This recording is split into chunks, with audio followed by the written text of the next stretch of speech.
तुम्हारे दर पे आकर के ये सर चरणों झुकाऊंगी। तुम्हारे दर पे आकर के ये सर चरणों झुकाऊंगी।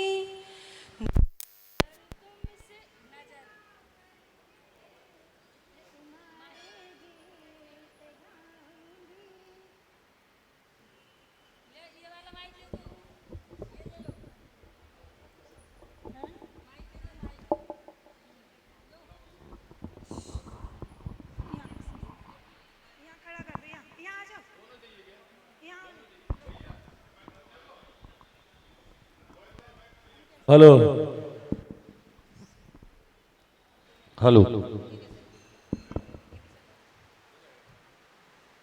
तुम्हारे दर पे आकर के ये सर चरणों झुकाऊंगी। नजर तुमसे मिला करके तुम्हारे गीत गाऊंगी। तुए पावन यहाँ इतना चरण रज है तेरी चंदन। तुए पावन यहाँ इतना चरण रज है तेरी चंदन। तेरे चरणों की धूली को मैं मस्तक पर लगाऊंगी। तेरे चरणों की धूली को मैं मस्तक पर लगाऊं।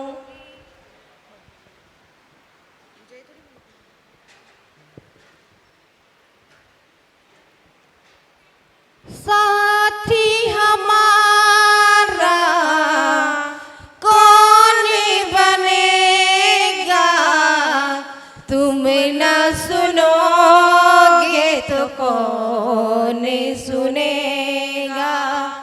तुम न सुनोगे तो कौन सुनेगा। आ गया दर पे तेरे सुनाई हो जाए, जिंदगी से दुखों की विदाई हो जाए। आ गया दर पे तेरे सुनाई हो जाए, जिंदगी से दुखों की विदाई हो जाए। एक नजर कृपा की डालो, मानूंगा ऐसा तेरा, मानूंगा ऐसा। संकट हमारा कैसे टलेगा, संकट हमारा कैसे टलेगा। तुम न सुनोगे तो कौन सुनेगा। तुम न सुनोगे तो कौन सुनेगा। साथी हमारा कौन बनेगा, तुम न सुनोगे तो कौन सुनेगा। सुनाए हमने सभी खेवैया एक ही है, घूम ली सारी दुनिया प्रभुवर एक ही है। सुनाए हमने सभी खेवैया एक ही है, घूम ली सारी दुनिया प्रभुवर एक ही है। अब की बारी पार लगा दो, मानूंगा ऐसा तेरा, मानूंगा ऐसा। साथी हमारा कौन बनेगा, तुम न सुनोगे तो कौन सुनेगा।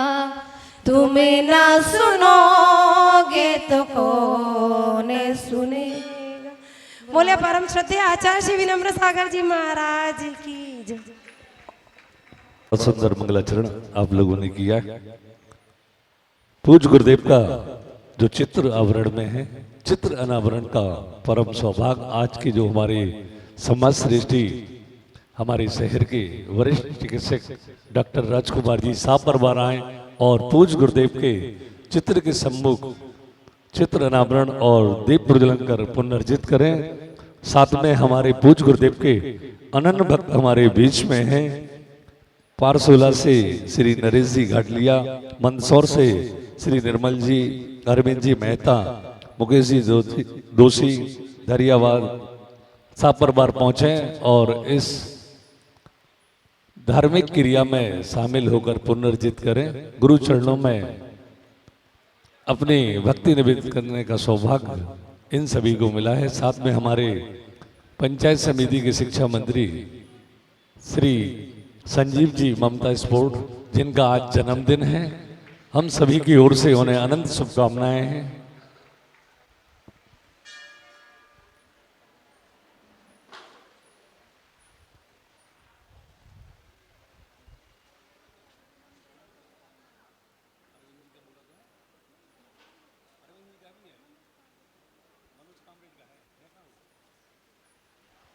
हमारे जो सक्रिय कार्यकर्ता के रूप में यहाँ पर सहयोग देते हैं मनोज जी कामरेड, उनका भी आज जन्मदिन है।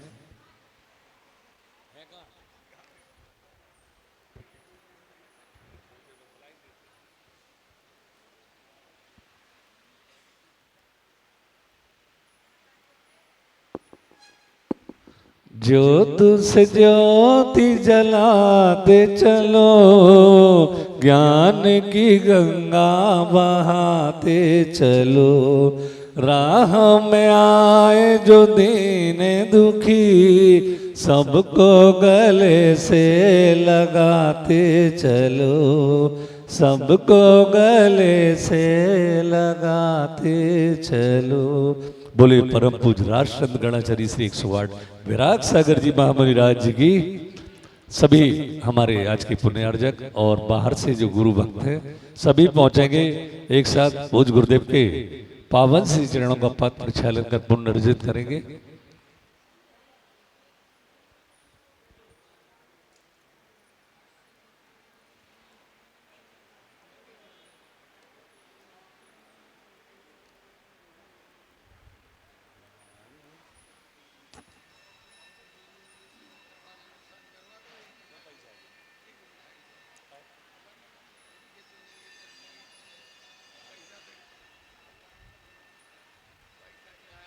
मैंने गुरु जी के चरण पखारे, धन भाग हमारे। मैंने गुरु जी के चरण पखारे, धन भाग हमारे।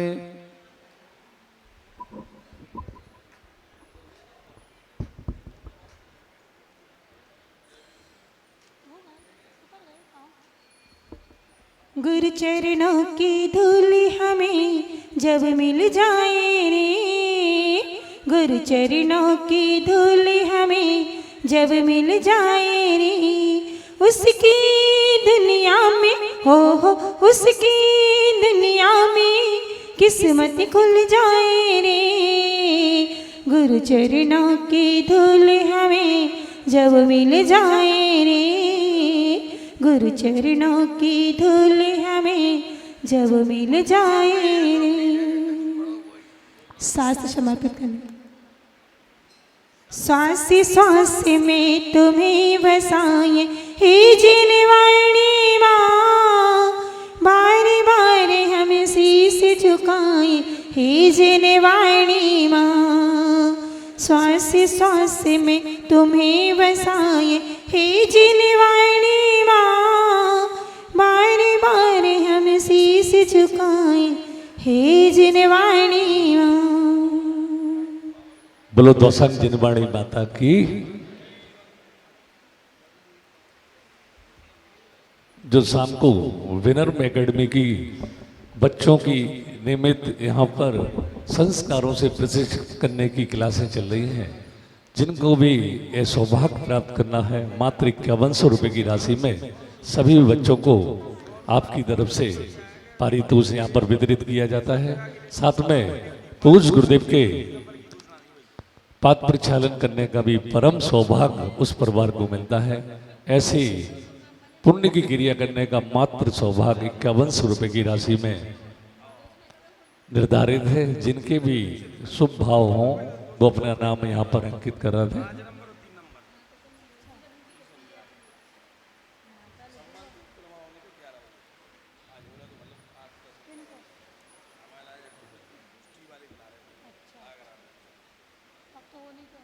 हेलो राजू भैया, हमारे आज के जो श्रावक श्रेष्ठी हैं परम आदरणीय डॉक्टर राजकुमार जी साहब, उनका यहाँ पर बहुमान करेंगे। साथ में हमारे आज के जो पूज्य गुरुदेव के अनंत भक्त हमारे बीच में हैं, पारसोला से, मंदसौर से, दारियाबाद से, इन सब परिवार का भी हम यहाँ पर पंचायत समिति की ओर से बहुमान करेंगे।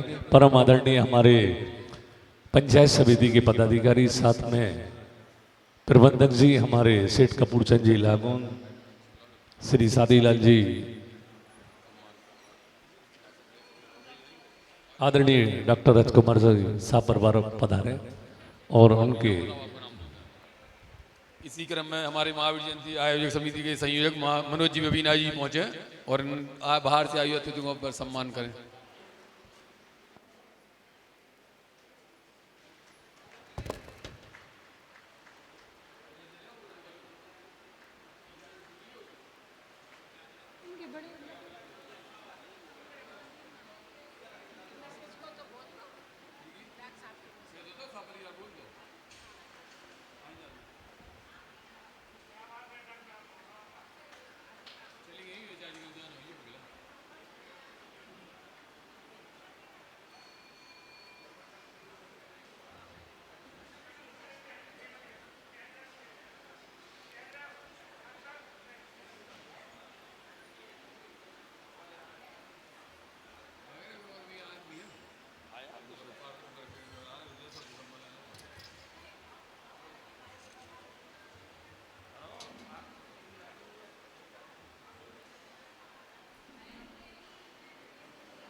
आज के हमारे जो पुण्य अर्जक परिवार हैं, शाम को ठीक 7 बजे यहाँ पर जो क्लास का शुभारंभ होता है वो आपके शुभ हाथों से दीप प्रज्वलन होगा। आप सब परिवार समय से उपस्थित होकर पुण्य अर्जित करेंगे।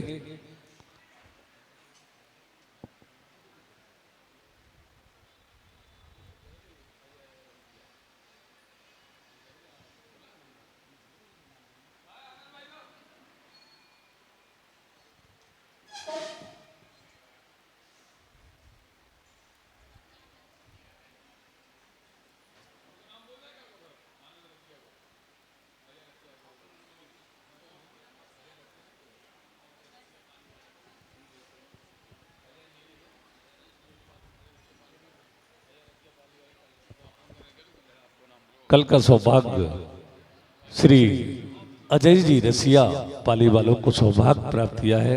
हम सभी उनकी पुण्य की अनुमोदना करते हैं कि वो ठीक सुबह 8 बजे यहाँ पर उपस्थित रहेंगे। सभी लोग अपने स्थान पर व्यवस्थित बैठेंगे।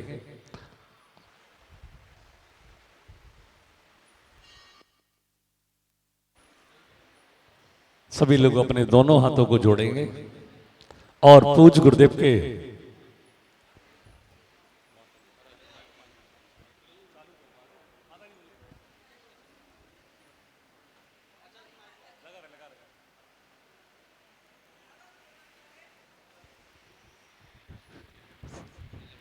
पूज्य गुरुदेव के पावन सी चरणों में संपूर्ण समाज की ओर से त्रिकाल नमोस्तु निवेदित करते हुए निवेदन करेंगे। हे गुरुवर, आप अपनी अमृतमयी वाणी से हम सभी को जो मौत और अकाल मौत का विशेष प्रवचन आपके मुखारबिंद से हम सभी चुनना चाहेंगे। नमोस्तु आचार्य श्री, नमोस्तु नमोस्तु। ओम नमो हरिहंताणम। ओम नमो हरिहंताणम। ओम नमो सिद्धाणम। ओम नमो सिद्धाणम। ओम नमो आयर्यणम। ओम नमो आयर्यणम।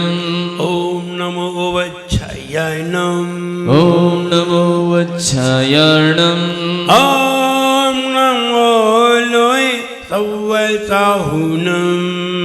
ओम नमो लोय सव्वसाहुणम।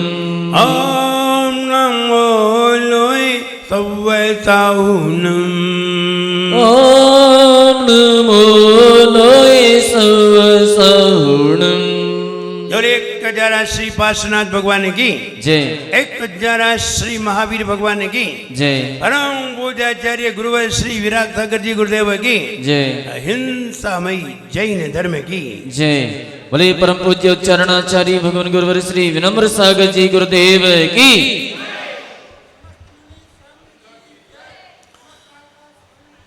होता है एकांत जहाँ वो क्या जाने धर्म यहाँ। होता है एकांत जहाँ वो क्या जाने धर्म यहाँ। होता है एकांत जहाँ वो क्या जाने धर्म यहाँ। होता है एकांत यहाँ वो क्या जाने धर्म यहाँ। नहीं ज्ञान की आँख वहाँ, नहीं ज्ञान की आँख वहाँ। नहीं ज्ञान की आँख वहाँ, नहीं ज्ञान की आँख वहाँ। अनेकांत जो समझे, जो अनेकांत को समझे, जो राग देश कम करता वो।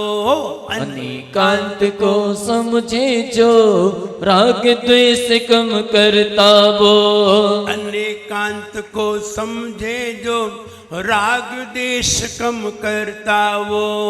अनेकांत को समझे जो राग द्वेष कम करता वो। उसमें कसाए हो, उसमें कसाए खुद ही मिट जाए रे। जीवन है पानी की बूंद कब मिट जाए रे। हो जीवन है पानी की बूंद कब मिट जाए रे।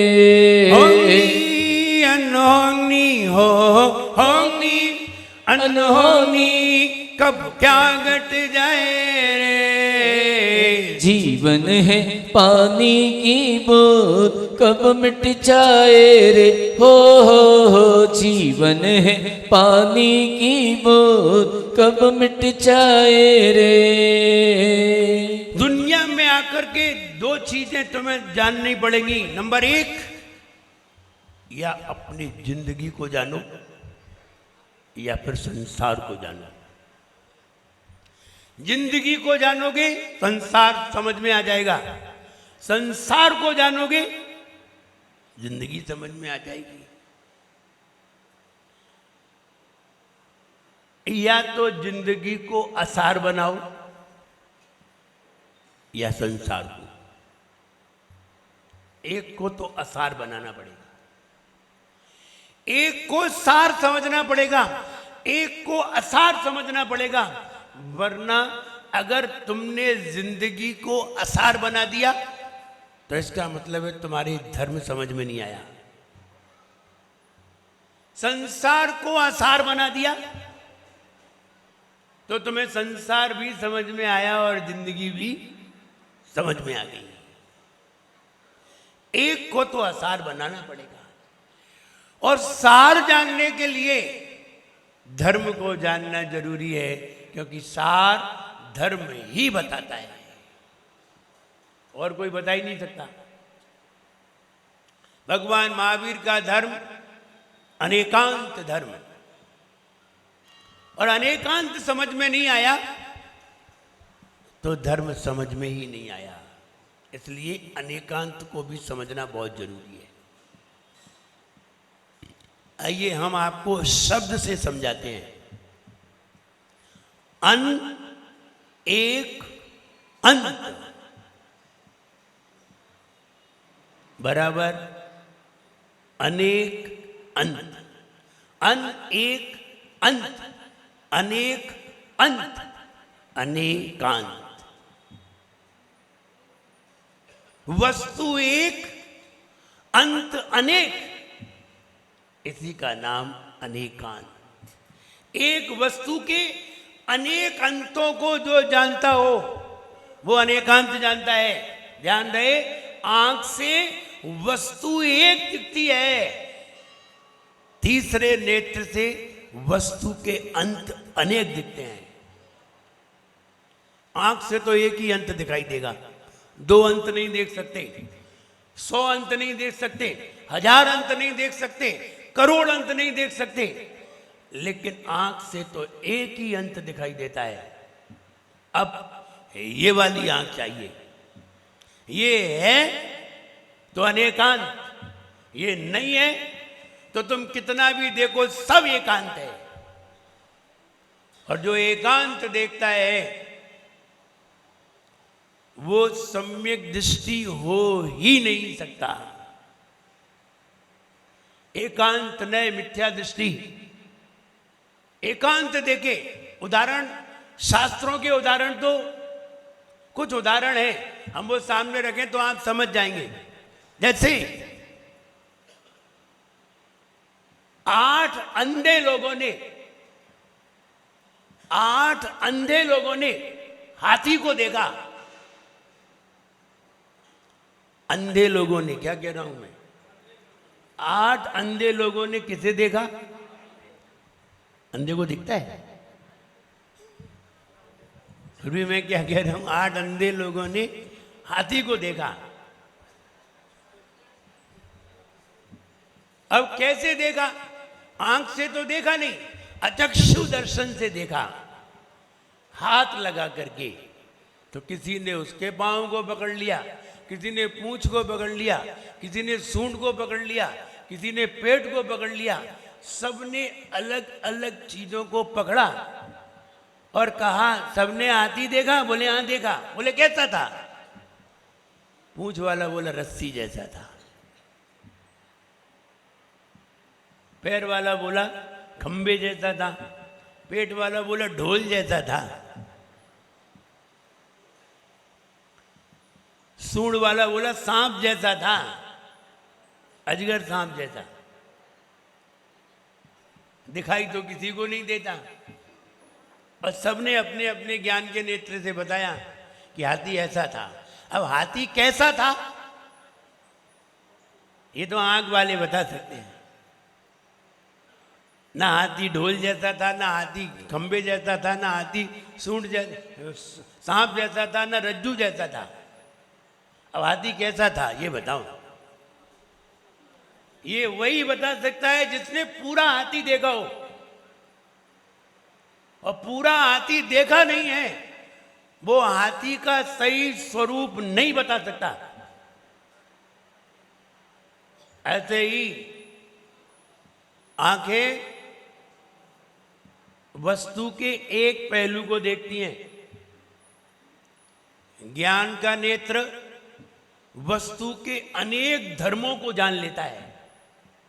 और जिसने अनेक धर्मों को जान लिया है, अनेक अंत जान लिए हैं, वही अनेकांत धर्म को समझ सकता है, वरना तुम्हें अनेकांत धर्म समझ में नहीं आएगा। और अनेकांत धर्म समझ में आ जाए तो नए उसे सिद्ध कर देगा, नए उसे सिद्ध कर देगा। और जो सिद्ध होगा उसे ही सिद्धांत कहते हैं। बहुत अच्छी परिभाषा है सिद्धांत की। अंत में जो सिद्ध हो उसे सिद्धांत कहते हैं। जिसे कोई भी पलट ना सके, जिसे कोई भी बदल ना सके और सिद्ध किया जाए उसे सिद्धांत। उसके बाद कोई सिद्धि ना हो, अंत में जो सिद्ध हो, पहले ही परिभाषा बना दी, अंत में जो सिद्ध हो उसे सिद्धांत कहते हैं। और जो अंतिम पड़ाव नहीं है उसे सिद्धांत नहीं कहते। अगर उसकी पर्याय और बदलती हैं और कुछ और होता है तो उसे सिद्धांत नहीं कहेंगे, उसे व्यवस्था कहेंगे, व्यवहार से कथन करने को कहेंगे। ये अनेकांत को समझिए। स्यादवाद भी समझ लीजिए। स्याद वाद, वाद माने कहना, वाद माने वाद विवाद कहते हैं, वाद विवाद माने डिबेट, तुम भी कहो हम भी कहें। वाद माने कहना और स्याद माने कथनचित, किसी अपेक्षा से। स्याद माने 2%, 3%, 4%, 10%, 100% नहीं। स्याद माने 1, 2, 3, 4, 10%। और वाद माने कहना, यानी 10% बात सही है, 100% नहीं। तुम आदमी हो, बताओ कितना सही है, 10% सही है कि 100% सही है? तुम आदमी हो, तुम इंसान हो, कितने परसेंट सही है? बोले 100%। नहीं, क्या तुम आदमी ही रहोगे? क्या पहले से भी आदमी थे? 50 साल से आदमी हो, इसके पहले क्या थे? और उसके पहले क्या थे? और उसके पहले क्या थे? और इसके बाद क्या होगे? तुझे तो 1% भी सही नहीं हुई, तुम कह रहे 100%। तो आंखें जो देख रही हैं वो सिर्फ एक पर्याय को देख रही हैं। जब ज्ञान देखेगा तो बहुत सारी पर्याय देखेगा। तो ज्ञान देखेगा तो सही देखेगा और वो अनेकांत होके निकलेगा। कितनी पर्याय हैं दुनिया में? कितनी पर्याय हैं दुनिया में? 84 लाख। कितनी? 84 लाख। तुम कितने में घूम करके आए हो? सब में तो नहीं घूमे जी, हमें मालूम है। आप 84 लाख में तो जा ही नहीं सकते, कोई गया ही नहीं है, कोई जा भी नहीं सकता। 84 लाख पर्याय में कोई भी नहीं जा सकता, चाहे वो तीर्थंकर क्यों ना हो, नहीं जा सकते। जान सकते हो, जा नहीं सकते। नियम है, नियम जानिए। आप 7वें नरक हुआ है, ये बात हमने मान ली, लेकिन आप सर्वार्थ सिद्धि गए ये नहीं मानेंगे।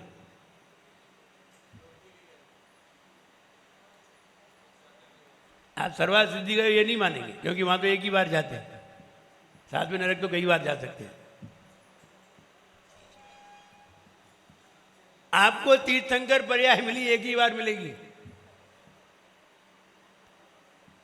और आप तीर्थंकर बन के ही सारे लोग मोक्ष जाएंगे, जरूरी नहीं है। अरबों लोग बिना तीर्थंकर के मोक्ष गए, तो तीर्थंकर की पर्याय तो रह ही गई, हर किसी की रह गई, किसी को भी नहीं मिली होगी तीर्थंकर की पर्याय। और बिना तीर्थंकर के मोक्ष चले गए तो एक पर्याय शेष रह गई। और सर्वा सिद्धि भी गए कि नहीं गए क्या मालूम। कोई लोकांतिक देव बन के ही मोक्ष चले गए, कोई सौधर्मेंद्र बन के ही मोक्ष चले गए। ये सर्वा सिद्धि देख ही नहीं पाए, ना सर्वा सिद्धि देख पाए, ना तीर्थंकर प्रकृति देख पाए, और चले गए। 84 लाख पर्याय कोई देख ही नहीं सकता, लेकिन 84 लाख पर्याय हैं। हम कितने में घूम चुके, लाखों में घूम चुके। तो ये वाली पर्याय कितने % में आई? 1% में भी नहीं आएगी। ये % तो 100 ही है, और पर्याय लाखों घूम चुके, तो ये तो 1% में भी नहीं आ पाई। ये ज्ञान के नेत्र से जाना जाएगा। इस नेत्र से तुम्हें सिर्फ इंसान दिखाई देगा और कुछ भी दिखाई नहीं देगा। अनेक अंत, जीव एक, अंत अनेक, इसका नाम है अनेकांत। आप देखिए, आप जीव हैं,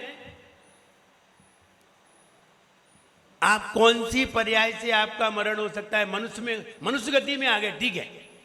देखिए, मानव गति में आए हैं, मनुष्य गति में आए हैं, आपका अंत एक कर्मचारी बनकर के भी हो सकता है। अंत क्या हर एक मानव का एक ही अंत है? नहीं, अंत अनेक तरह के हैं। आप मौत को ही अंत मत जानिए, किस विचार से अंत में जा रहा है ये जानिए। किन किन विचारों से अंतिम परिणाम हो सकता, किन किन विचारों से मौत हो सकती है? कितने विचार हैं? कई, अनेक विचार हैं, और अनेक विचारों से अंत हो सकता है। देखिए, आप श्रावक बन के भी मर सकते हैं, आप रोगी बन के भी मर सकते हैं, आप कैंसर में भी मर सकते हैं, आप हार्ट अटैक में भी मर सकते हैं, आप बीमारी में भी मर सकते हैं, आप टीबी से भी मर सकते हैं, आप एक्सीडेंट से भी मर सकते हैं, आप सुसाइड से भी मर सकते हैं, आप श्रावक बन के भी मर सकते हैं, आप साधु बन के भी मर सकते हैं, आप समाधि भी कर सकते हैं, और आप केवल ज्ञान भी प्राप्त कर सकते हैं, और आप मोक्ष भी प्राप्त कर सकते हैं। मानव एक और अंत अनेक, इसलिए मानव को कुछ भी कहा जा सकता है। मानव को भगवान भी कह सकते हैं, तुम तो भगवान स्वरूप आत्मा हो। मानव को रोगी भी कह सकते हैं, मानव को गधा भी कह सकते हैं। जब उससे कहा था ना,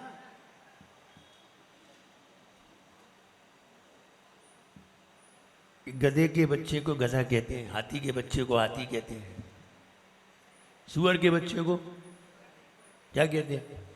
सुअर कहते हैं। मानव के बच्चे को कुछ भी कह सकते हैं, गधा भी कह सकते हैं, सुअर भी कह सकते हैं, कुछ भी कह सकते हैं। ऑलराउंडर है मानव का बच्चा। सुअर के बच्चे को मानव नहीं कह सकते, लेकिन मानव के बच्चे को कुछ भी कह सकते हैं। एक वस्तु एक, और धर्म माने उसके अंदर शक्तियां, ऐसे समझ लीजिए। धर्म माने उसके अंदर शक्तियां, वो किसी भी शक्ति से अपना अंत कर सकता है।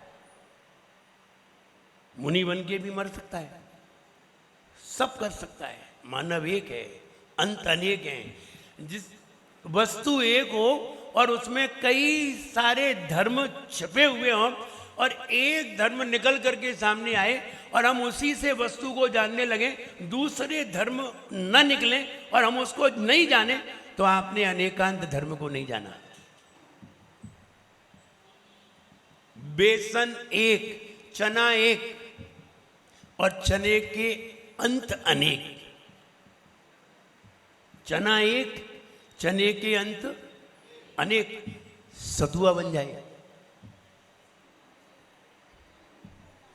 बेसन बन जाए, भगोड़ी बन जाए, मगोड़ी बन जाए, मगध के लड्डू बन जाए, बर्फी बन जाए, और बताओ क्या क्या बन सकता है? हाँ बढ़िया बन, सेव बन जाए, वो सेव बन जाए। बेसन एक और अंत अनेक। इसके बाद बेसन का अस्तित्व समाप्त हो जाएगा। जैसे ही आपने सेव बना के खा लिए, अब आपको वो बेसन दिखाई नहीं देगा, खत्म, अंत। एक द्रव्य अनेक अंत, इसी को कहते हैं अनेकांत। अनेक शक्तियां एक वस्तु में हैं बनने की। आटा एक, गेहूं एक, और अंत अनेक। गेहूं की खीर बना दें, चना की तो खीर नहीं बनेगी, गेहूं की तो बन गई। गेहूं की रोटी बना लें और रोटी से खांगरे बना दें, बताओ क्या क्या बना दें। अभी रोटी अंत नहीं हुआ है, अंत नहीं हुआ है तो रोटी से पराठा भी बन सकता है।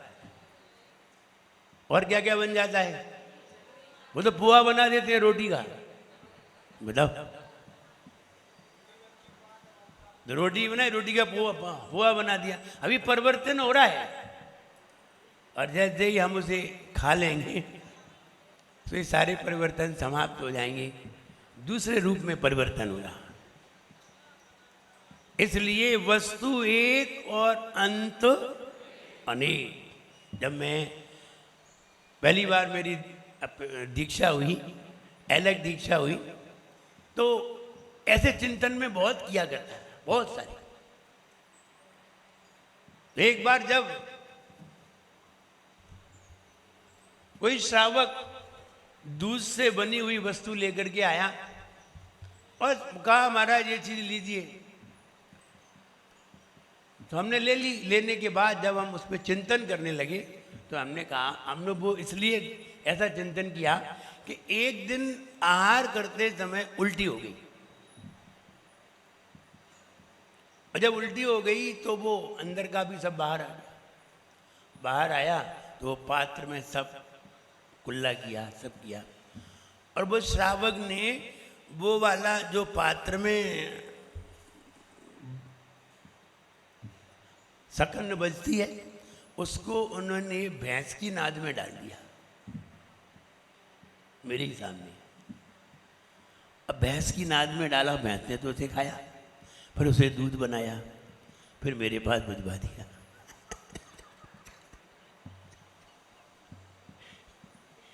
उसने दूध गाय से बनाया, भी जो खाया वो चीज ही तो बनाया, तो उसने दूध बना के फिर भेज दिया दूसरे दिन मेरे पास, अब तुम भी लो, तुमने हमें दिया, हमने तुम्हें दे दिया। अब हम चिंतन कर रहे थे, है तो वही। फिर आचार्य पूज्यपाद की गाथा याद आ गई, तो वो वाली गाथा उन्होंने लिखा है। गाथा में उक्तोजिथा मोहर मोहान मया सर्वेपि पुद्गला उच्छिष्टे स्विव ते स्वद्ये। तो उसमें ये लिखा था कि हम जो भी ग्रहण करते हैं वो हमारे द्वारा कई बार छोड़ा भी गया है, और हम वही ग्रहण कर रहे हैं। जो हम ले रहे हैं वो हमने कई बार छोड़ा है, कई बार, और हम वही ले रहे हैं। फिर भी मेरा राग कम नहीं हो रहा है। क्या ग्रहण करते हो? उच्छिष्ट सब जो तुमने उद्देश्य यानी उगला है, और वही लौट करके दूसरे रूप में बन करके आया है, और तुम इतना भी नहीं समझ रहे हो, फिर भी उसमें राग कर रहे हो। तो किसमें राग करें? तो ये अनेकांत है। अनेकांत मतलब वस्तु का परिवर्तन भी जानो। वस्तु तो परमाणु खत्म नहीं हुआ है, उसने अपना रूप बदला है, रूप बदल के फिर आ गया। तुम समझ रहे हो तो आप तो ये दूसरी वस्तु है, वही है। तब वो अंदर से वस्तु के प्रति राग खत्म हो जाता है। क्या लेना है? ये तो वही है, उगलन है। क्या है? उगलन। जैसे कई लोग शहद खाते हैं, शहद है क्या ये तो बताइए, उसका प्रोडक्शन देखिए। शहद का प्रोडक्शन देखिए क्या है। जो मक्खी अपने मुंह में दबा करके लाई, उसे मुंह से निकाल करके रख दिया और तुम चाट रहे हो। कभी सोचा होता तो गिलानी होती, लेकिन अभी सोचा ही नहीं। यही अनेकांत है कि सारी वस्तुएं परिवर्तित होकर के हमारे सामने आ रही हैं और हम नई नई वस्तु पर लुभा रहे हैं, जबकि वस्तु वही है जिसे हमने छोड़ा है। यही अनेकांत है। एक वस्तु अंत अनेक जिसके होते हैं उसे अनेकांत कहते हैं। बताइए प्रदीप भैया, तुम गधे हो कि नहीं? अब ज्ञान से सोचो, आंख से नहीं, ज्ञान से बताओ, गधे हो कि नहीं? गधे थे कि नहीं? थे। अब तुमसे कोई गधा कह दे तो कितना खराब लगता है। तो तुम वर्तमान की पर्याय को देखने लगते हो। हाँ, वो भी तुम्हें वर्तमान की पर्याय से ही कह रहा होगा, तब खराब लगा कि वर्तमान की पर्याय से किसको कहते हैं गधा? विचार करिए, किसको कहते हैं?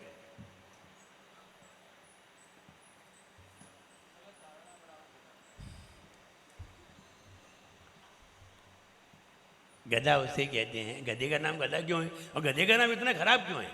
वो भी तो एक नाम है। घोड़ा भी तो एक नाम है। घोड़ा कहते तो कोई बात नहीं।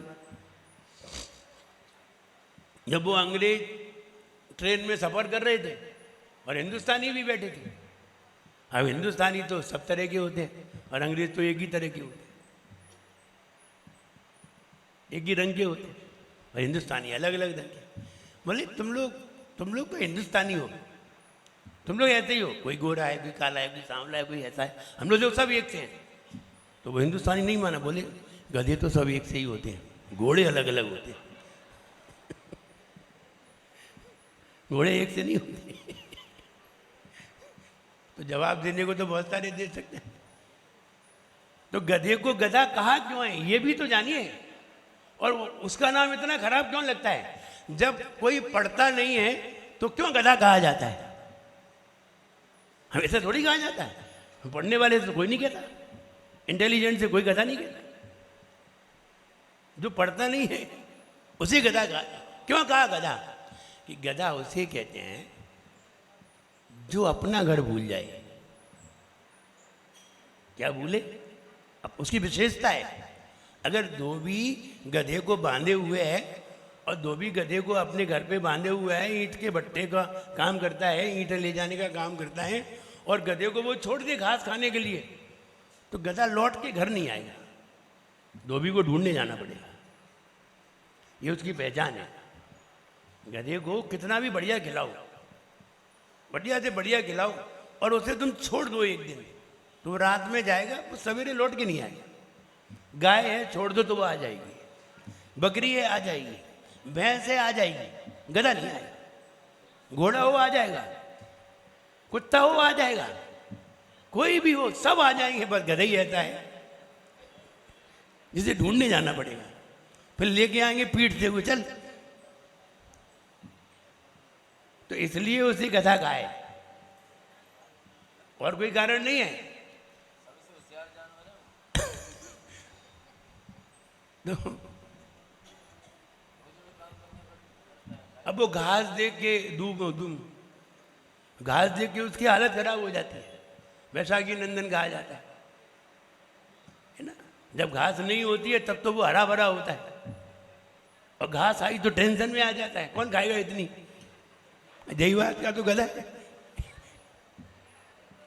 वैशाखी नंदन माने वैशाख में तो बहुत आनंदित रहता है, बहुत खुश रहता है ही नहीं कहीं घास, हमने सब खा ली।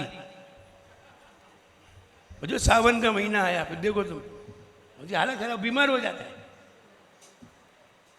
टेंशन में आ जाता है, इतनी सारी घास कौन खाएगा। अब यही टेंशन है उन्हें, तुमसे जितनी खबे उतनी खाओ।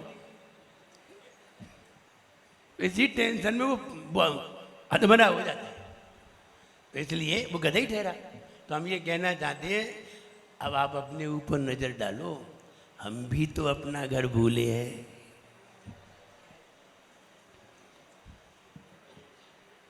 मैंने गधे की परिभाषा तो समझ ली।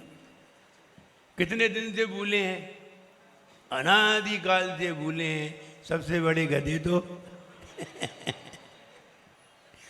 अब तुमसे कोई गधा कह दे तो काहे को बुरा लग रहा है? सही लगना चाहिए। महाराज है, महाराज से कोई कुछ भी कह दे, नंगा बाबा कह दे और कुछ कह दे, कुछ भी कह दे, महाराज खुश हो जाते हैं। ठीक है, वो सही कह रहा है, क्योंकि उन्हें अनेकांत धर्म का ज्ञान है।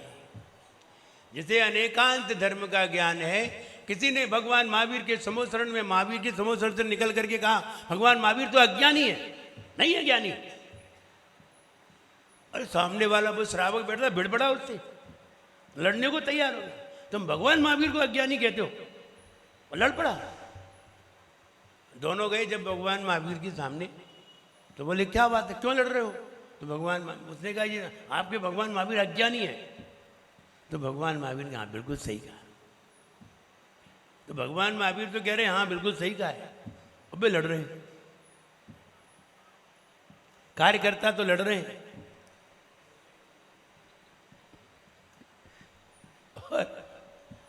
और विधायक जी आराम से बैठे हैं, वे कुछ कह ही नहीं रहे, और कार्यकर्ता आपस में लड़ रहे। तो भगवान महावीर ने बिल्कुल सही कहा। बोले कैसे कहा? आपने भी कह दिया कि सही है ना, बताइए आप कैसे सही है? बोले जब तक मुझे मोक्ष की प्राप्ति नहीं हुई है, भले ही केवल अज्ञान हो गया है, तब तक मैं अज्ञानी हूं। भगवान महावीर ने सिद्ध कर दिया। अब वो चुपचाप खड़ा है। तो ज्ञान होने पर कषाय उत्पन्न नहीं होती, और इसका ज्ञान नहीं होगा और किसी से कह के देखो तो वो शब्द पकड़ लेगा और तुम्हें 50 सुनाएगा। इसलिए अनेकांत धर्म हमारी समझ में आना चाहिए। वस्तु एक, अंत अनेक, इसे कहते अनेकांत। उसी वस्तु में अगर किसी ने आटे को देख करके ये कह दिया ये तो खाकरे हैं, तो हाँ बिल्कुल खाकरे हैं। और किसी ने कह दिया ये तो हलवा है, तो हलवा भी है, क्योंकि आटे से हलवा भी प्रोडक्ट हो सकता है, आटे से रोटी भी बन सकती है, आटे से पराठा भी। नहीं ये तो पूड़ी है, अब पूड़ी भी हो सकती है। अब लड़ने की जरूरत नहीं है, समझने की जरूरत है। अनेकांत समझाता है, लड़ाता नहीं। एकांत लड़ाता है, समझाता नहीं। एकांत अनेकांत में अपने आप समझ लीजिए। एकांत लड़ाता है, समझाता नहीं। अनेकांत समझाता है, लड़ाता नहीं। इसलिए अनेकांत धर्म जानना बहुत जरूरी है। स्यादवाद का मतलब है पद्धति, तरीके। आपसे कहा आप मानव नहीं है, बिल्कुल नहीं, कुछ सही है। क्यों? नास्ति, बिल्कुल नहीं है।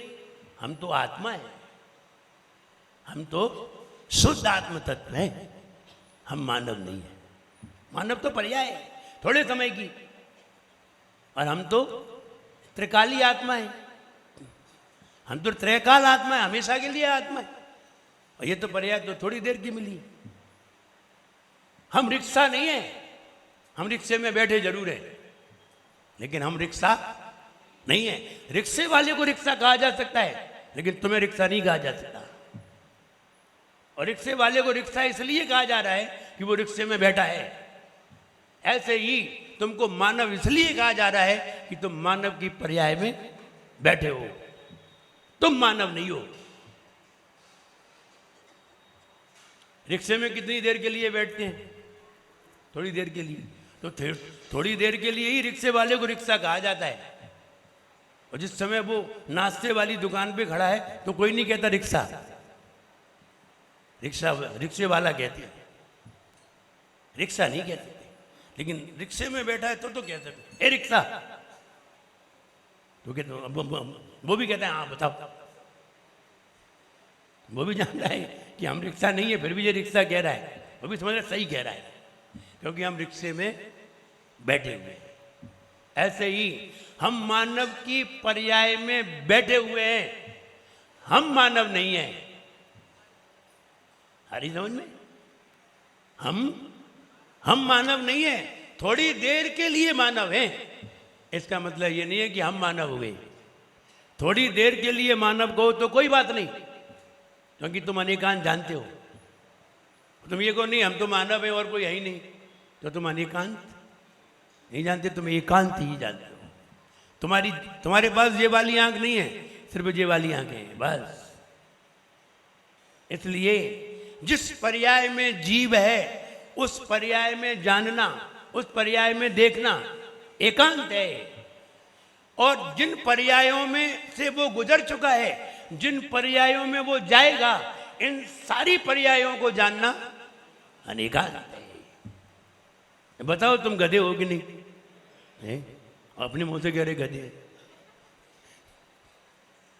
जब आप अपने मुंह से कह रहे हो, अब कोई तुमसे कहे तो काहे को नाराज हो रहे हो? तुम ही तो कह रहे थे क्या? आपको क्रोध नहीं आएगा, इसलिए हमने लिख दिया अनेकांती को क्रोध नहीं आता, कसाय नहीं आएगी, कसाय मंद पड़ जाएंगे। कुछ भी कह दो, महिला को छिपकली कह दो,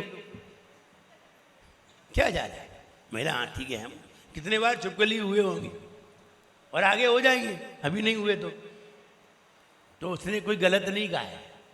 कोई भूत निगमन से बात कही जाती है, कोई भावी निगमन से बात कही जाती है, और कोई वर्तमान निगमन से बात की। ये भी एक नए है, नए 3 प्रकार का, भूत, वर्तमान, प्रेजेंट, पास्ट, फ्यूचर, तीनों प्रकार के हैं।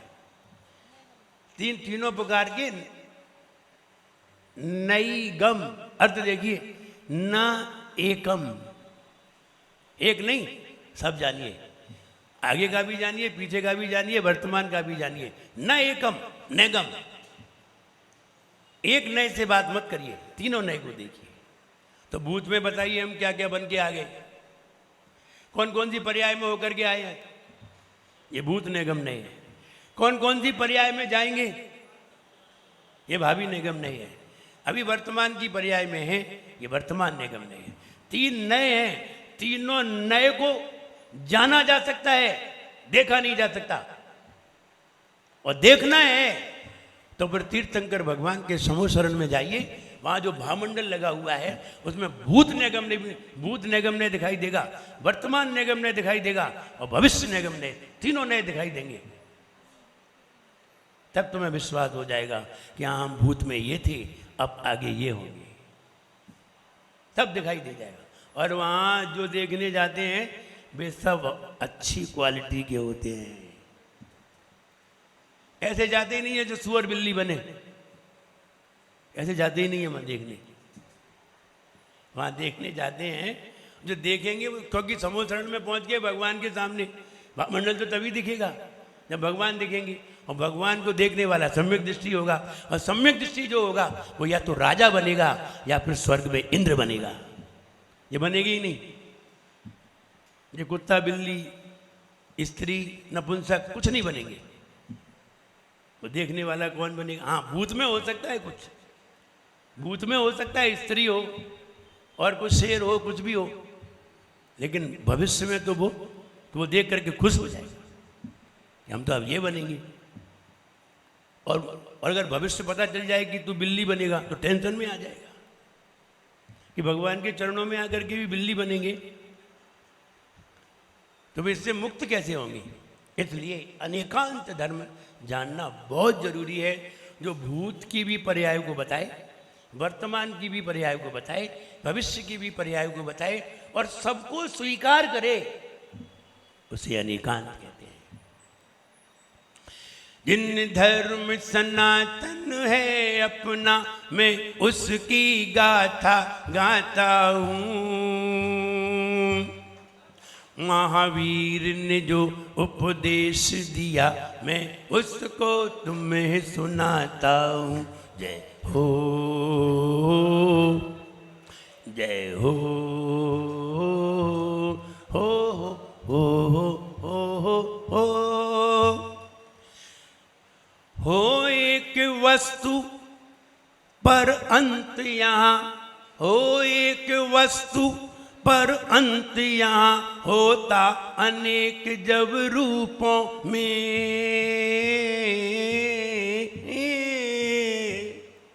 एक वस्तु और अंत अनेक रूपों में होता है। कैसे शब्द जोड़े गए होंगे। जब रात में जब हमने लिखा, जब ये प्रदीप भैया चले गए हमें बिठा करके, और जब हमने गेट बंद कर लिए तब दिमाग में हो एक वस्तु पर अंत यहाँ होता अनेक जब रूपों में हो, वो अनेकांतमय धर्म कहा जिन वर्णे शास्त्र स्वरूपों में हो, ऐसा जो धर्म समझता है, ऐसा जो धर्म समझता है, समदृष्टि समदृष्टि उसे बताता हूँ। महावीर ने जो उपदेश दिया मैं उसको तुम्हें सुनाता हूँ। जय हो।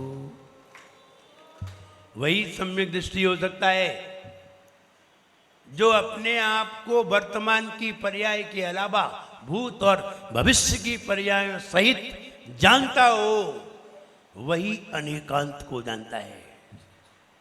भगवान महावीर से किसी ने शेर कह दिया, उनका बिल्कुल सही कहा है। हम पहले शेर थे और अब शेर हैं। पहले थे और अब हैं। अब धर्म के मार्ग में शेर हैं, पहले जंगल के शेर थे। सही कहा है इसने। उनको कोई बुरा नहीं लगा कि अभियान इनमें दो ढक दे कस के। शेर कहा तो कोई बात, शेर कह दो तो आदमी खुश हो जाता है, और गधा कहो तो जानता है शेर ताकतवर है, हमें ताकतवर कहा है, कमजोर थोड़ी कहा है। लेकिन जो व्यक्ति महाराज लोग प्रतिक्रमण करते हैं ना, तो कहते हैं पापिष्ठेन दुरात्मना जड़ दिया माया बिना लोभिना राग द्वेष मलीम सेन मनसा दुष्कर्म निर्मितम। क्या क्या कह लेते हैं महाराज, जड़ दिया, जड़ बुद्धि, तुझे कुछ नहीं आता है, बेवकूफ है, मैं बेवकूफ हूं, ऐसा कह लेते हैं। इसीलिए कह लेते हैं कि बाद में हमसे कोई कहे तो खराब ना लगे, इसलिए हम ही कह लेते हैं अपने आप। सब कह लेते हैं माया बिना माया भी, लो बिना लो भी, राग द्वेष मलिन, राग द्वेष से मलिन जिसका मन, तो सब कह लेते हैं प्रतिक्रमण में। इसका कहने का मतलब जानते हो, इसका कहने का मतलब है कि हम भूत भविष्य वर्तमान सारी पर्यायों को जानते हैं, इसलिए अपने आप से कह लेते हैं। और अपने आप से कहने में बहुत फायदा है, फिर दूसरे के कहने में दुख नहीं होता। धर्म और विज्ञान डिफरेंस, दोनों में बहुत अंतर है। विज्ञान धर्म से भिन्न नहीं है, लेकिन विज्ञान धर्म नहीं है। धर्म अलग चीज है और विज्ञान अलग चीज है। भोजन करना अलग बात है और तृप्ति होना अलग बात है, दोनों में अंतर है। वस्तु खाना अलग बात है, लेकिन स्वाद आना अलग बात है। स्वाद वस्तु में ही है, वस्तु के खाने में ही स्वाद है। खाते खाते ही स्वाद आएगा, ऐसा नहीं है खा लोगे बाद में स्वाद आएगा, वो तो डकार आएगी, स्वाद नहीं आएगा। डकार आ सकती है, अगर तुमने कोई ऐसी चीज खा ली तो बाद में डकार आ सकती है, लेकिन खाते खाते ही स्वाद आएगा, खाने में ही स्वाद है। ऐसे ही भगवान की आराधना करने में ही आनंद है, करते करते आनंद है। ऐसा नहीं है कर गए तो घर पे आनंद आएगा, नहीं नहीं, तत्काल तत्काल आया है तो धर्म है, अब बाद में आया है तो धर्म नहीं है। आहार दिया, आहार देते देते आनंद आ जाए तो समझ लेना चाहिए आहार देना धर्म है। और आहार देते देते भुगत लिया तो धर्म नहीं है। पूजन करते करते आनंद नहीं आया तो क्या आनंद बाद में आएगा क्या? वो बात अलग है। वो हमने एक बार एक व्यक्ति को कोई एक बात सुनाई और सुनने के बाद उनको हंसी नहीं आई। वो बात ये थी, दूल्हा मंडप पे बैठा था तो वो भोजन होता है ना, क्या बोलते हैं उसे? हाँ मात्र कुंवर कलेऊ, पहली बार कलेऊ कर रहे हैं तो मंडप पे ही करता है कि और कहीं करता है? अब मुझे मालूम नहीं है, तुम लोगों को तो मालूम। तो थाली आई तो उसने एक गिलास उठाया और खाया, फिर खाना बंद कर दिया।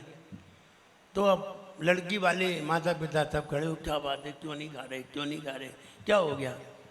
तब वो बोले तुम जो मांगो हम देंगे लेकिन खाना तो खाओ। अरे बोले फिर क्या चाहिए? तुम स्कूटर मांग, हम स्कूटर देंगे। फिर भी मुड़िया ला। कार कही, कार कह दी कार दे देंगे, तो तब भी मुड़िया ला। तो बोले भोजन क्यों नहीं कर रहे, भोजन तो करो। तो बोले नमक नहीं है।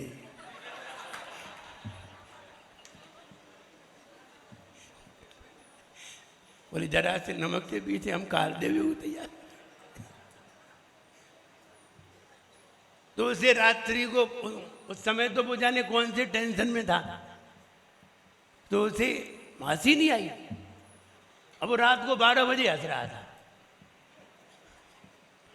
तो पत्नी ने डांटा, क्यों हंस रहे हो फालतू में? तो बोले अब महाराज की बात अब समझ में आई। तो इसलिए जब कार्य किया जाए तभी आनंद आए तो धर्म है, अब बाद में किया जाए तो धर्म नहीं है।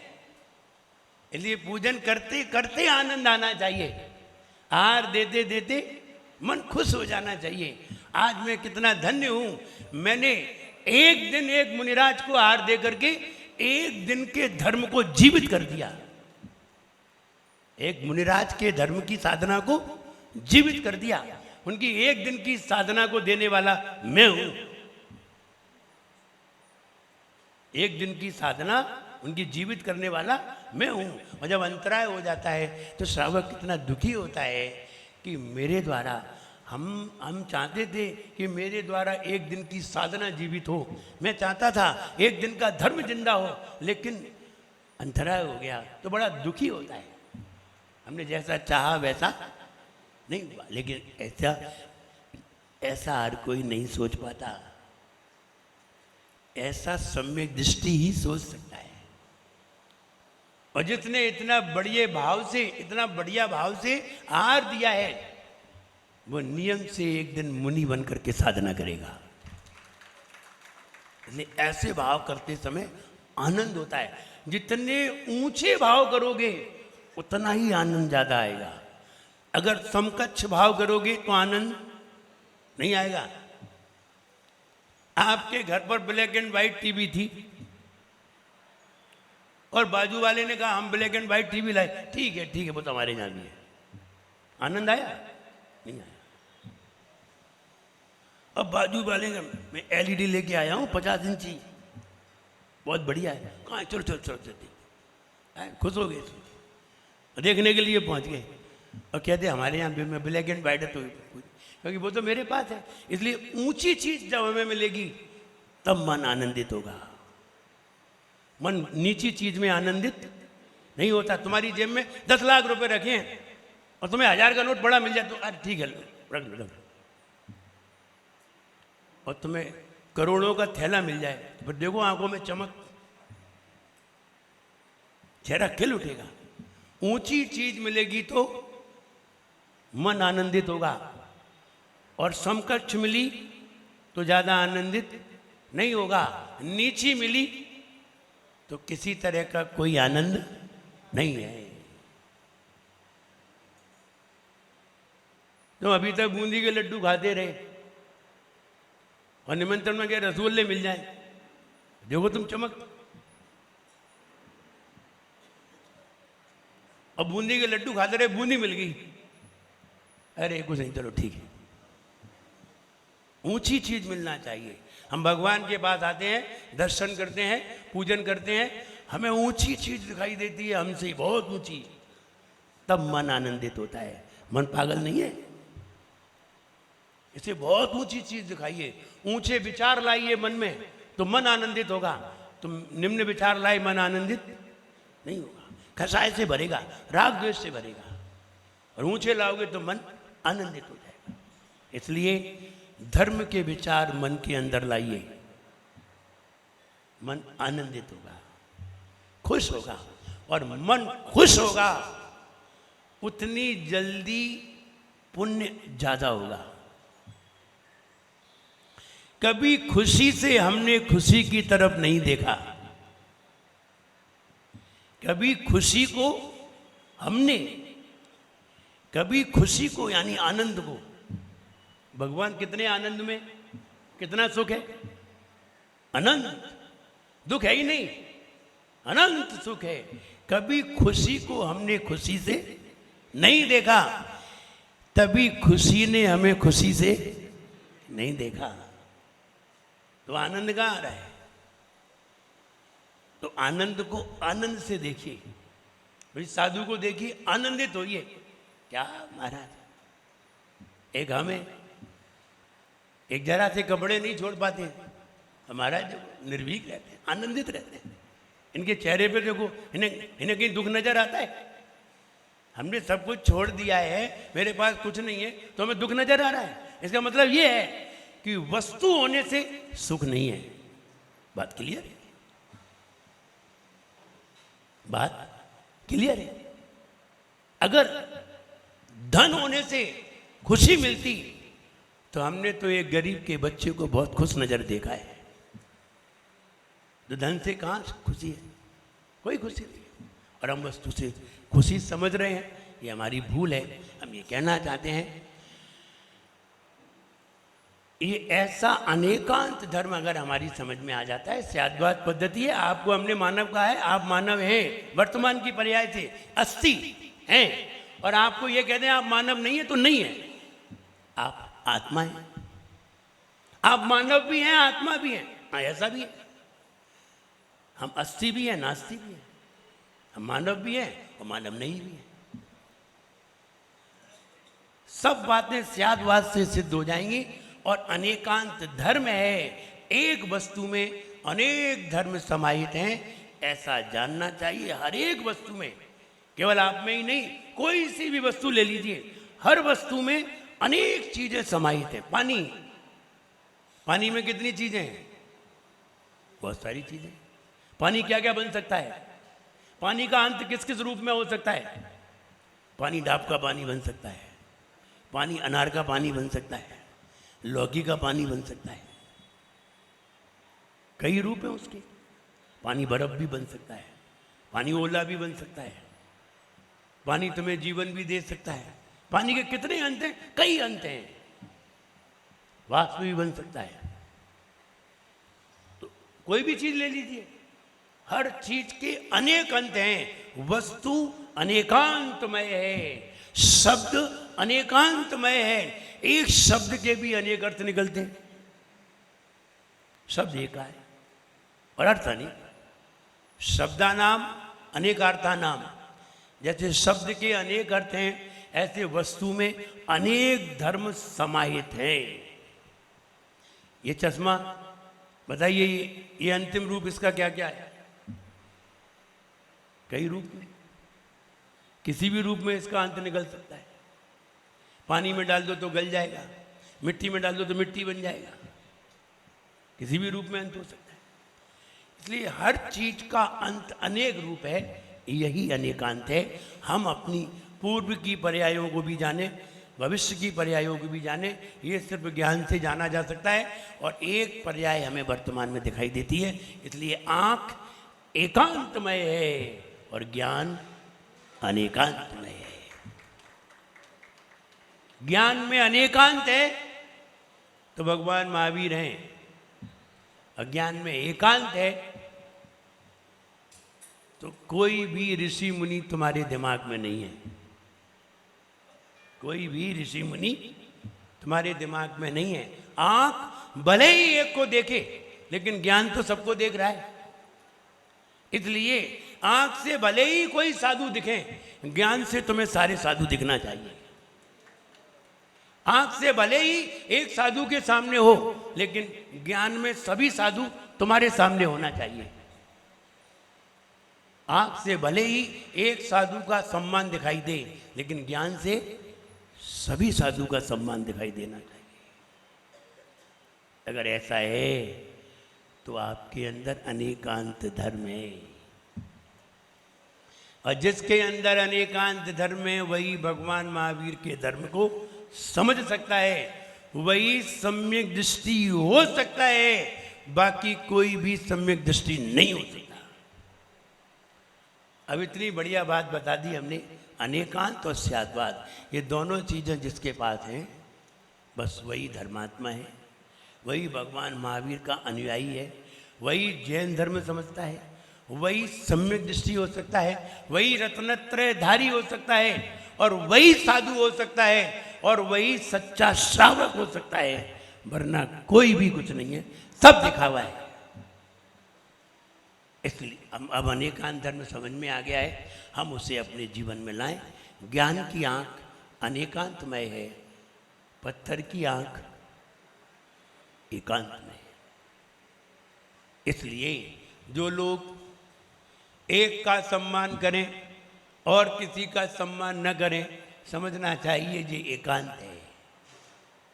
पर आचार्य महाराज कहते हैं एकांत नया मिथ्या।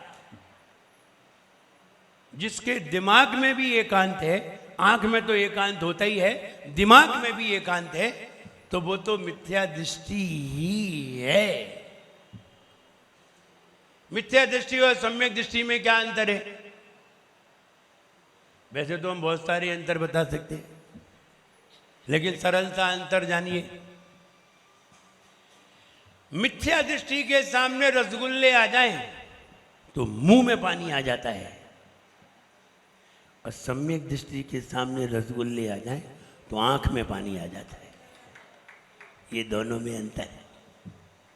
उसे खाने में मजा नहीं है, मिथ्या दृष्टि को खाने में मजा है।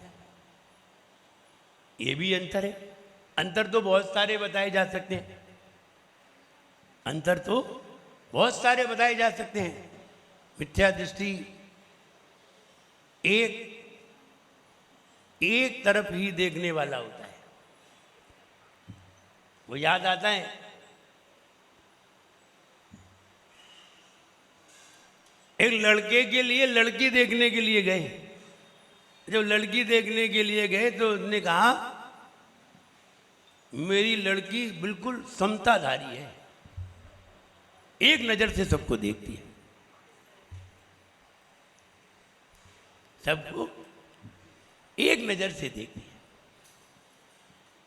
तो उसने कहा मेरा बेटा भी बहुत बहुत धर्मात्मा है,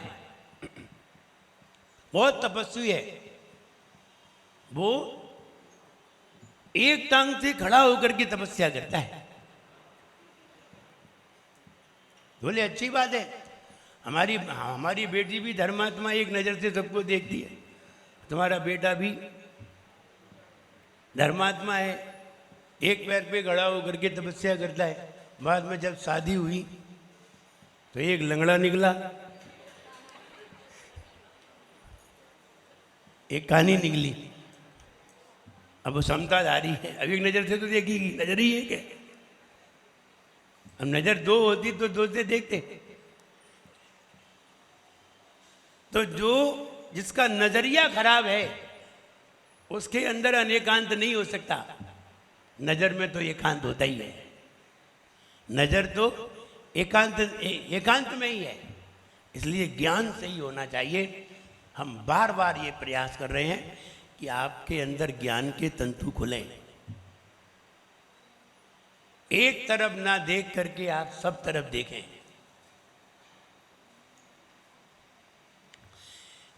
एक तरफ ना देख करके आप सब तरफ देखें, और सब तरफ देखेंगे तो निश्चित मानिए आपके अंदर बहुमुखी प्रतिभा प्रस्फुटित होगी। अगर आप एक तरफ ही देखते रहे तो आपको बहुमुखी प्रतिभा कभी भी ना मिलेगी। इसलिए सबका लाभ लीजिए। 3 कम 9 करोड़ मुनिराज होते हैं। सभी मुनिराजों के पास अलग अलग विद्या होती है। सब मुनिराजों के पास कोई कोट बुद्धि के धारी होते हैं, कोई बीज बुद्धि के धारी होते हैं, कोई पदानुसारी बुद्धि के धारी होते हैं, कोई संपन्न संस्कृति बुद्धि के धारी होते हैं, कोई वही बुद्धि के धारी होते हैं, कोई उजू मदीडम रिजुमति के धारी होते हैं, कोई विपुलमति के धारी होते हैं, कोई अन्य अन्य रिद्धि के धारी होते हैं। और आप एक ही साधु के पास पहुंच गए, दूसरी रिद्धि आपने जानी नहीं भाई। और रिद्धियां कितनी होती हैं? 48। और 48 के भेद से 64 उत्तर वेद से 48 मुख्य रिद्धि होती हैं। तो आप एक रिद्धि के पास पहुंच पाएंगे। ध्यान रहे, एक रिद्धि के पास जाने के बाद भी आपको वो रिद्धि प्राप्त नहीं होगी।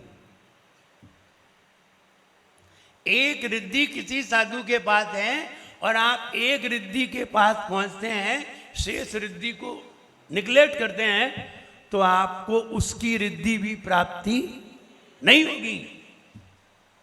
क्योंकि रिद्धि प्राप्ति के लिए सभी की एनओसी होना जरूरी है। रिद्धि प्राप्ति के लिए सबकी एनओसी होना जरूरी। एनओसी समझते हो? नहीं समझो शादीलाल जी से पूछ देना। तो इसलिए अगर जैसे आप कहीं अपने नगर का टिकट लेने जाते हैं विधायकी का, तो पहले वहां सारी जानकारी ली जाती है।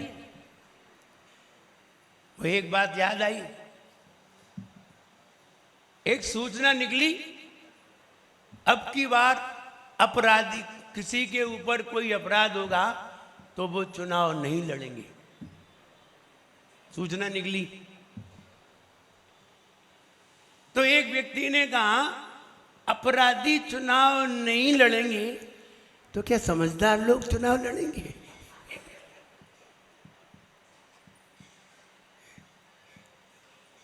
समझदार लोग साम दाम दंड भेद में कहां होते हैं? तो अपराधियों ने कहा ठीक है, समझदार लोग भी चुनाव लड़ेंगे, जीतेंगे तो हमें ही। ये खूब लड़े, जीतना तो हमें ही है, क्योंकि इनमें इतनी समझदारी कहाँ है। तो कहने का मतलब ये है कि एकांत दृष्टि अगर हम एक साधु के प्रति विनम्र होते हैं, शेष साधु के प्रति विनम्र नहीं होते और अपनी कसायों की पुष्टि करते हैं, तो निश्चित मानिए आप कहीं भी अनेकांत दृष्टि में नहीं है, आप एकांत दृष्टि में हैं। और कभी कभी तो अपनी कसायों की पुष्टि साधु से भी कर लेते हैं, अपनी कसाईयों की पुष्टि साधु से भी कर लेते हैं और साधु को भी भला बुरा कह लेते हैं जब उसकी पुष्टि ना हो, हमारी पुष्टि ना हो। हम महाराज के पास गए और हम जरा नेता थे और महाराज ने तुम्हें देखा भी नहीं, पर देखो बाहर आके कितने भाषण देते हैं, कितने अच्छे भाषण देते हैं। तो वहां भी अपनी कसाई की पुष्टि कर लेते हैं। तो हम ये कहना चाहते हैं, बड़े लोगों के पास जाओ तो सर झुका करके जाना। बड़े लोगों से मिलने जा रहे हो तो बहुत खतरा है।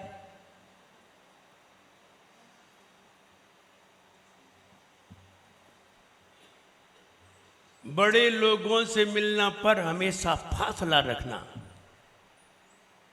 बड़े लोगों से मिलना पर हमेशा फासला रखना। जहां दरिया समंदर जहाँ दरिया समंदर से मिला दरिया नहीं रहता। ऊपर की लाइन याद नहीं आ रही। तो कहने का मतलब ये है कि बड़े लोगों के पास जाइए तो बड़ी विनम्रता से पेश आइए, और विनम्रता से पेश आओगे तो तुम्हें बहुत सारी ज्ञान की बातें मिलेंगी। वरना अपनी कसाई की पुष्टि करने से कहीं अनेकांत धर्म हमारे अंदर नहीं आता है। हम सभी के जीवन में वो भगवान महावीर का अनेकांत धर्म आए तो निश्चित है हम सम्यक्त्व को प्राप्त होंगे। कल आगे का विषय व्यवहार और निश्चय का विषय, और फिर इसके बाद जन्म प्रारंभ होते हैं कि हमें जन्म क्यों मिलता है। कल आप समझिए हमें जन्म मिलने के कारण कब कब हमें जन्म मिलता रहेगा और कब कब हमारे जन्म कम होंगे, दोनों बातें कल आप समझेंगे। सही समय पे आइए। जय बोलिए परम पूज्याचार्य गुरुवर श्री विराट प्रगति गुरुदेव की। बोलिए परम पूज्य उच्चारणाचार्य भगवान गुरु षट श्री विनम्र सागर जी महामुनि राज की। महान